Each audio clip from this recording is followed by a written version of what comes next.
Jo vaig néixer aquí, jo diria que vaig néixer al cor del Delta de l'Ebre, és el poble nou del Delta. Vaig néixer a un poble que penso que és una representació de lo que era i afortunadament de lo que encara és el Delta de l'Ebre. Quan passa qualsevol cosa, no és general, passa en un lloc determinat, passa en un territori. I llavors el que passa va lligat a la seva gent, que són fruit i constructors d'aquest territori. El Delta realment en 25 anys cap aquí ha canviat d'una manera estratosfèrica. Estem usant molta tecnologia que abans ni la somiaven, no? Tecnologia làser per a nivellar i així estalviem aigua i fitosanitaris.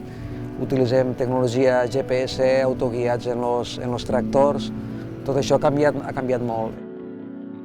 Jo me vaig comprar la càmera, de fet, per a fer fotos amb uns fills, no? Dic, bueno, me compro una bona càmera, no? I a partir d'aquí vaig començar a fer fotos de paisatge, no? I vaig pensar, bueno, pues, estaria bé portar la gent a que conegui aquests llocs, conèixer territori, costums. Arribar aquí al Delta de la mà d'una persona, que és el Jordi, que jo sé que fa molts anys que hi treballa i que té un coneixement profund amb les persones del territori, no només per la seva feina de recerca, sinó perquè ell és fill d'un poble que està molt proper a la zona. Per mi és l'oportunitat d'entendre com el Delta ha estat modificat per l'acció de les persones i quin pot ser el seu futur. Las olas alcanzaron unas alturas que no se habían visto nunca, hasta el punto que llegaban a impactar contra los palos de las estructuras. No tumbaban las vigas, sino que arrancaban materialmente los palos. És el pagès, és el mariscador, és el pescador, és l'advocada, és la gestora, és la peluquera, és la gent que ens estem adaptant a aquests canvis que estem veient.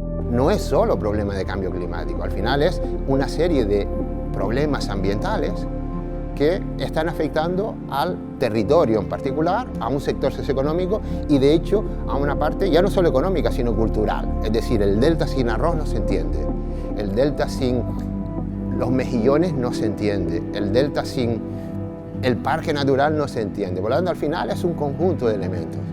Plagues no paren d'haver-ne. Ja t'he dit que les espectaculars, com és el caragol poma, però en tenim altres que no es veuen des de fora, però els pagesos que li van pegar la volta, si no arriben a pegar la volta fa uns 10 anys, actualment el delta no es faria arròs. Ahora nuestro grado de conocimiento del delta del Ebro es lo suficiente para que podamos hacer un diagnóstico en gran parte compartido por toda la comunidad científica. Tenemos elementos suficientes que hace 3 décadas eran absolutamente desconocidos, que no sabíamos cómo encajarlos. Ahora de alguna manera sí que lo podemos irlos encajando para hacer este tipo de diagnóstico. Cuanto antes entendamos cómo funcionan las cosas realmente y nos adaptemos a ellas, más futuro tendremos.